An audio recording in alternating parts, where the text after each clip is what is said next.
Good morning प्यारे बच्चों। आज हम इस वीडियो में बात करने वाले हैं ईथर के फिजिकल प्रॉपर्टीज़ के बारे में। चलिए स्टार्ट किया जाए। Physical property of ether. Physical properties. Physical properties of ether. First point देखेंगे इसका, जो फिजिकल स्टेट है। फिजिकल स्टेट, इसमें हम लोग लेते हैं लोअर मेंबर। लोअर मेंबर किसकी बात हो रही है? ईथर की। फॉर एग्जाम्पल के तौर पे ले सकते हैं CH3O, CH3, C2H5O, C2H5O। तो ये जो लोअर मेंबर होते हैं ये गैस के फॉर्म में होते हैं। दूसरा इसमें लिखेंगे, अगर हायर मेंबर की बात करते हैं तो वो होते हैं इन the form of liquid state, और उनका एक प्लीसेंट स्मेल होता है। प्लीसेंट स्मेल का अच्छी स्मेल, मीठी कह सकते हो, उसको आप सूंघने पे अच्छा लगता है, मीठी सुगंध, या ये भी कह सकते हैं उसकी सुगंध कैसी अच्छी। तो फर्स्ट पॉइंट फिजिकल स्टेट। तो फिजिकल स्टेट में हम लोग कर सकते हैं लोअर मेंबर मीन्स कर सकते हैं डाई मेथिल, यहाँ पे ठीक है, डाई मेथिल ईथर, ठीक है, चाहे एथॉक्सी मेथेन, एथॉक्सी एथेन। तो अगर इनकी बात करते हैं तो ये हमारे लोअर मेंबर, इनका जो होता है किस फॉर्म में होता है? फिजिकल स्टेट गैस के रूप में, higher member liquid state pleasant smell, ठीक है। सेकेंड पॉइंट की बात करते हैं डेंसिटी। डेंसिटी की बात करोगे तो डेंसिटी होता है जो कह सकते हैं ईथर का। तो ईथर की जो डेंसिटी है वाटर से कम होती है। इट मीन्स लाइटर मीन्स क्या? हल्का, ठीक है, लाइटर देन वाटर। डेंसिटी, जो डेंसिटी है इसकी ईथर की वाटर से क्या होता है? कम होता है। तो ये दो पॉइंट नोट कर लेंगे। फिजिकल स्टेट लोअर मेंबर क्या होता है? In the form of gases, higher member in the form of liquid state, और उनका जो स्मेल होता है प्लीसेंट स्मेल, ठीक है। दो पॉइंट नोट करिए। हो गया आपका, एक हो गया क्या? फिजिकल स्टेट, दूसरी हमारी क्या हो गई थी? डेंसिटी। थर्ड पॉइंट की बात करते हैं सॉल्वेबिलिटी।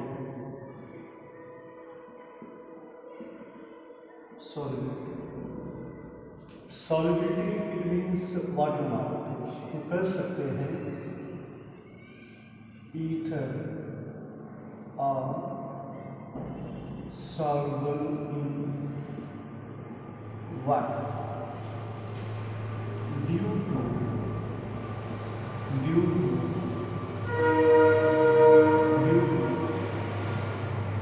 ether forms intermolecular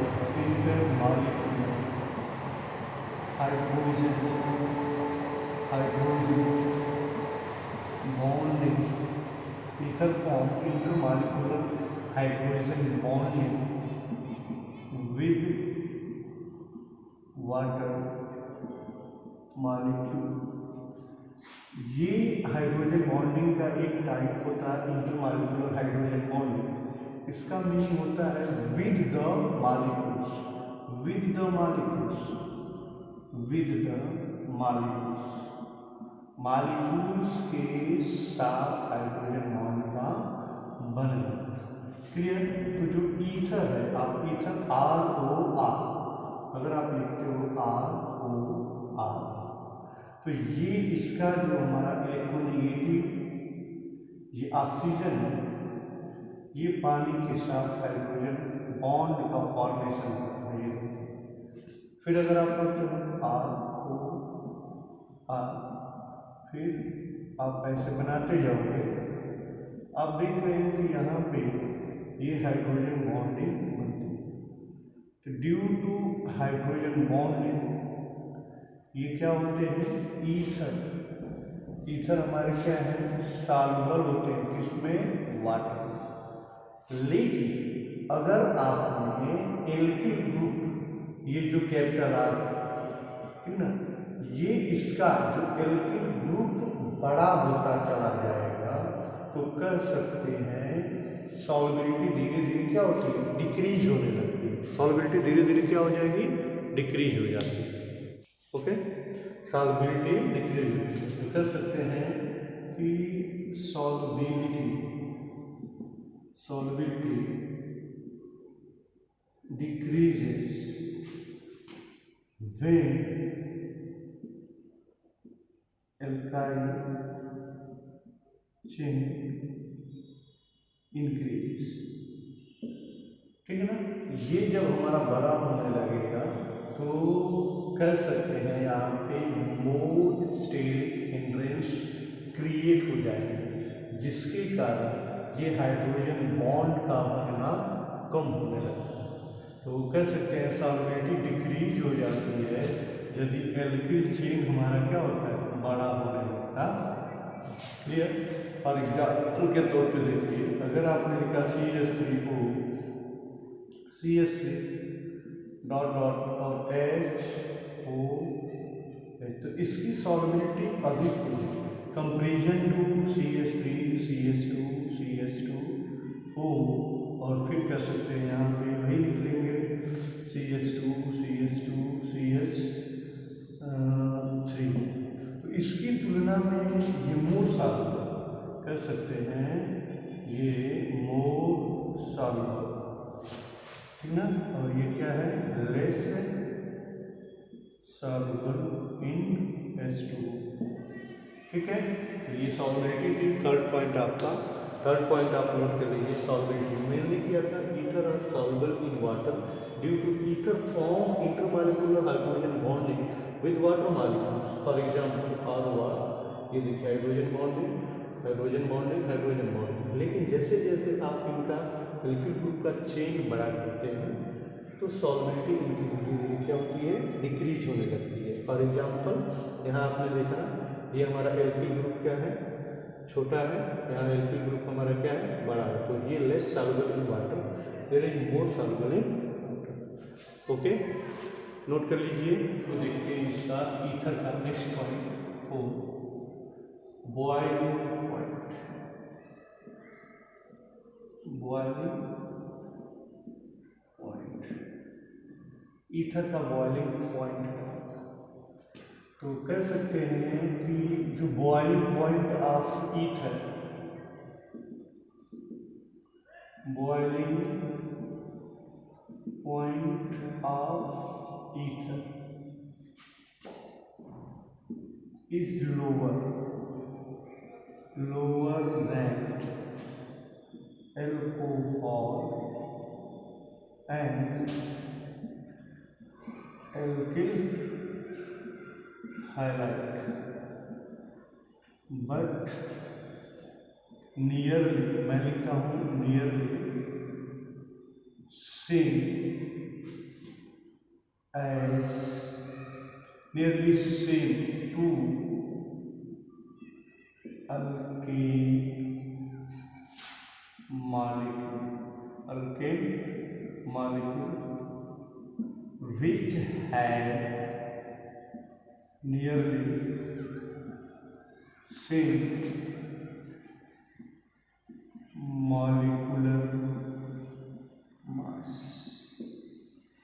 देखो, बॉइलिंग पॉइंट ईथर का लोअर होता है एल्कोहल से और एल्किल हैलाइड से, लेकिन लगभग समान होता है, नियरली सेम, किसके, अल्कीन।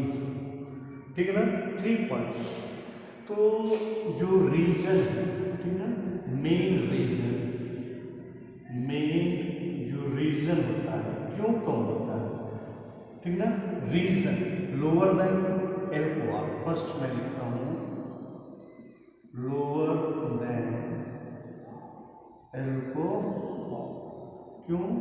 तो रीजन क्या है, ईथर हमारा हाइड्रोजन बॉन्ड का फॉर्मेशन नहीं करता। कह सकते हैं ईथर है नो इंटरमॉलिक्यूलर हाइड्रोजन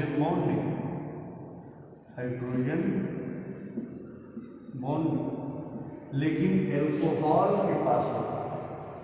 एल्कोहल कह सकते हो, एल्कोहल है एडिशनल फोर्स ऑफ अट्रैक्शन,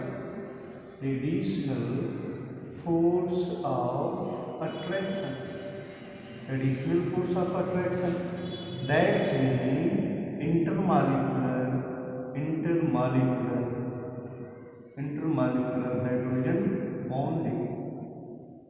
ये कारण है हमारे एल्कोहल में ये पाया जाता है, ठीक ना। एक प्रकार का फोर्स फॉर एग्जाम्पल देख सकते हो ROH, ये हो गया। फिर आपका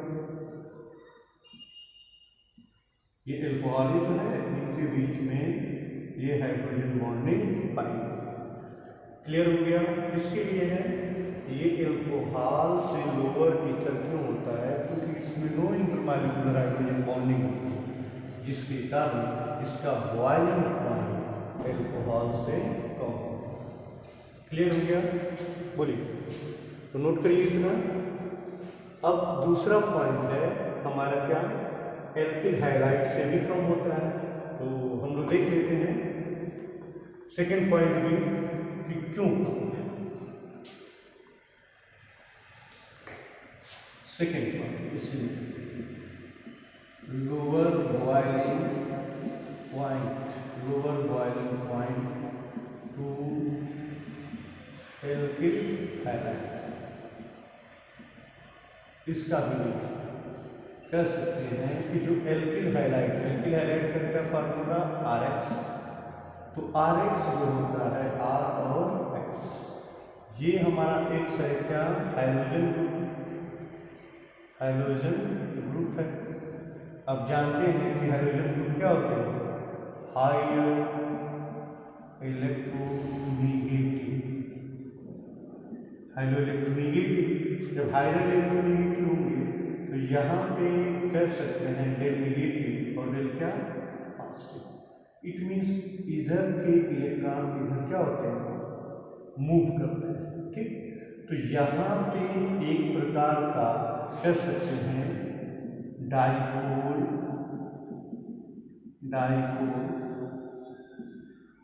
इंटरेक्शन, डाइपोल इंटरेक्शन हमारा क्या होता है, अट्रैक्टिव फोर्स।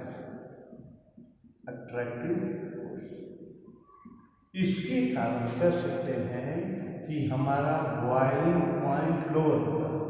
क्लियर? किससे, एल्किल हाइलाइट से भी बॉइलिंग पॉइंट हमारे क्या हो गए, लोअर होते हैं। किसके, ईथर। क्लियर? क्यों? क्योंकि हमारे एल्किल हाइलाइट में डाइपोल इंटरेक्शन अट्रैक्टिव फोर्स पाया गया। तो क्लियर हो गया, ईथर के पास लोअर, एल्कोहल से भी और एल्किल हाइलाइट से भी। अब बात आती है थर्ड पॉइंट इसी में हमारा कि अल्केन से लगभग समान होते हैं मॉलिक्यूलर फॉर्मूला। तो कह सकते हैं कि जो ईथर है बॉइलिंग पॉइंट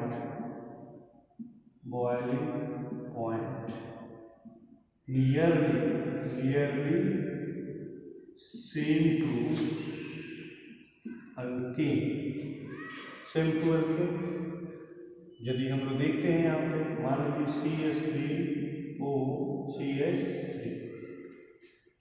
ठीक है, और दूसरा अल्केन है C3H8, नाम क्या है, प्रोपेन। कैलकुलेट करके देख लेंगे।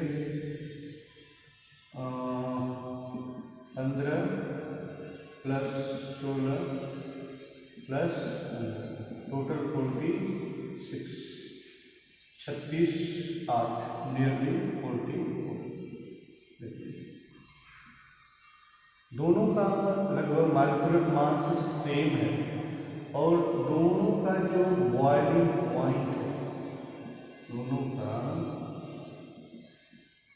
बॉइलिंग पॉइंट क्या होते हैं हमारे नियरली सेम। क्लियर हो गया? नोट कर लेंगे, इतना नोट कर लीजिए।